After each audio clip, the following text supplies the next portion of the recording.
Hi, everybody. So, I wanted to talk about cult think and decision making after you exited a trauma bonded relationship. Now, being with a narcissist in any capacity is almost like being in a cult. In fact, it's very, very, very, very similar to being in a cult. And normally, people that are it could be a cult of two people, doesn't have to be a cult of many people in order for mind control to occur. Cult leaders use exactly the same tactics that the narcissist uses, and there's so many different, and in fact, many cult leaders are narcissists, I would say. And I would say that the easiest way to look at it is by looking at people that were kidnapped or subjected to some sort of ritual slavery. All of these people have essentially the same thing in common, and that is that their decision making capacities were stunted by this authority figure who, for one reason or the other, held the person's life in their hands. So, for example, a narcissistic parent, the child knows that their life is in the hands of this person, for better or for worse. And on some level, biologically or socially, they are primed to understand that.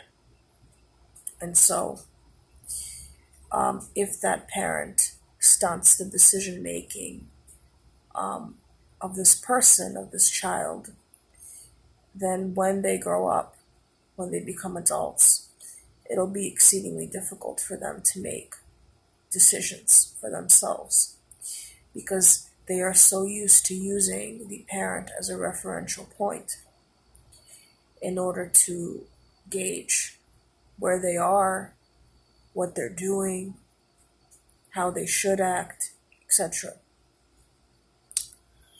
And within a cult itself, you have the cult guru, and you have all these brainwashed people that are rallying around the cult guru, who supposedly has all the answers to keep these people safe from a dangerous world. So essentially, the brainwashing starts from the premise that the world is dangerous and that within the cult you will find safety. And consequently, all of the rules of the cult, the initiations of the cult, the routines of the cult, the rituals of the cult are there in order to keep you safe from an unsafe world. Within a narcissistic marriage, the narcissist will isolate you and will convince you that they have the answers to all of your problems, that they will keep you safe, that your friends are bad for you, that your parents are bad for you, that only they love you, etc., etc., etc. So cult think is present in all of these scenarios. So it's you and this person or this group of people and the other. That's what usually needs to be present in order for brainwashing to perpetuate itself. Then, after all of that, the person develops an incapacity a lack of capacity to generate their own impulses, their own ideas, their own motivations, their own feelings, their own likes, their own dislikes. And when they exit this cult, not only do they understand that they've been fooled or this narcissistic relationship, but then it becomes a real problem to act in your everyday life. It's like I was watching a really good special on Amanda Berry. If you don't know who she is, she's the kidnapped teenager that was missing for 10 years. And she had a baby from the guy that kidnapped her and raped her repeatedly. And when she was sitting at the interview, she told the person that was conducting the interview, the hardest thing for me is to make decisions, even the most simple decisions, how to drive a car, how to walk to the grocery, how to pick out a Coca-Cola versus a Sprite. And so it's very similar in narcissistic abuse when you're exiting a relationship with the narcissist, because you don't have faith in your decision-making power. And every time that you make a decision, you always have a dissonance because you're always looking over your shoulder to see if the narcissist is going to be there to try to bash out that initiative out of your mind, out of your spirit. And you have a negative tape, a negative frequency when it comes to making your own decisions. It's very difficult for you to own your decisions after narcissistic abuse. So how do we resolve this conflict? I always like to ask this question because it's the most important question. The truth is that any decision that you make is better than making no decision when you're exiting these relationships, because it's almost like a state of learned helplessness. You've been in a cage for so long, you've been continually shocked when you were trying to exit the cage. And now you have the opportunity to exit the cage without being shocked. If you're not around narcissists, provided that you're not around sociopathic narcissists, that's a completely different story. You need to remove yourself from them. But the reality is that it is difficult for you to come to terms with the fact that making your own decisions is not a life and death experience, that you are free to make your own decisions as an independent adult. And there's very little that other people can do to stop you or to threaten you for making your own decisions. There can be repercussions for making your own decisions. People can probably fire you if you're at a job. People can stop dating you, etc., etc. But your life, essentially, your life is not in danger. And that's the first thing that you have to understand, is that the things that you thought that were the end of the world are not the end of the world. And it's going to be worse if you panic about making these small decisions throughout the course of your day than if you just make them and you stand by them. So you have to start standing by your own decisions.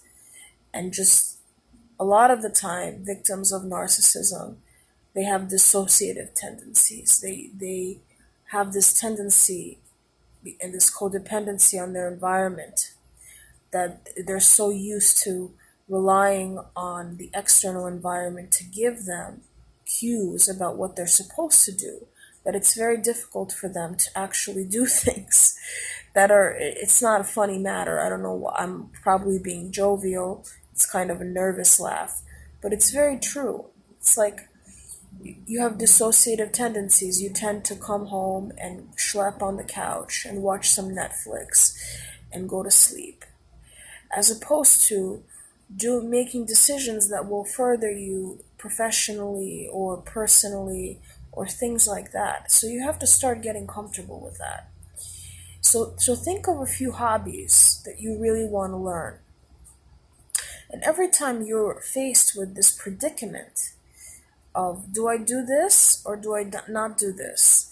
Just think about how much worse it will be for you morally and mentally.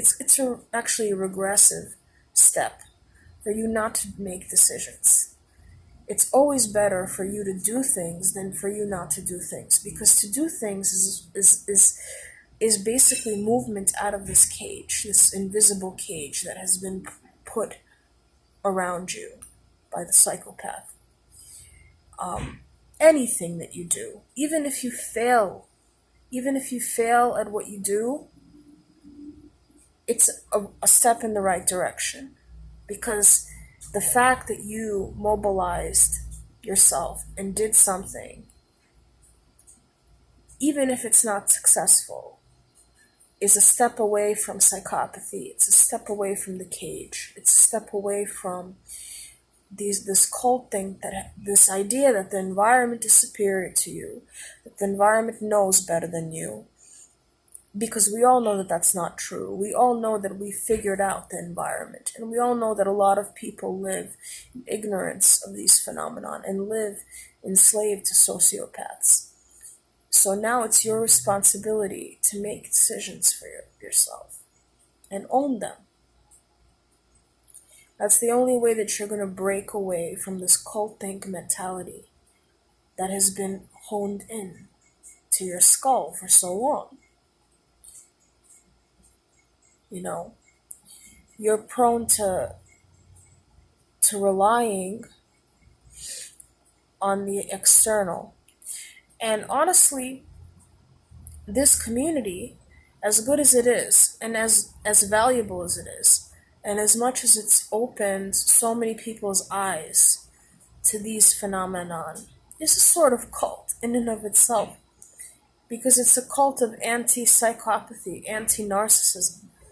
And a lot of people within this community think that if only they figure out narcissism, if only they analyze it to a hilt and can identify all the narcissists, all of their pain will go away, all of their problems will go away, all of their horrible thoughts in their mind will go away. And while that's true partially, that's not fully true. You know, the reality is that you still need to pay the bills, you still need to get up, you still need to learn to integrate into society.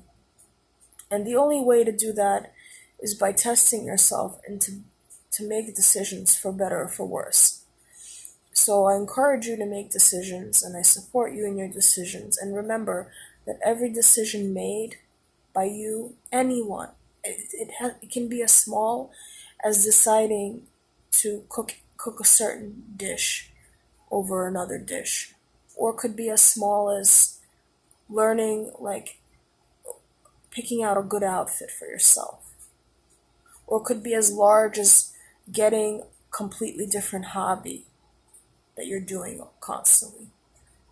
These are all things that are going to help you recover. You know, they're going to help you individuate yourself, which is reversing the process of being attached to the external. So that's all I wanted to say. Kisses.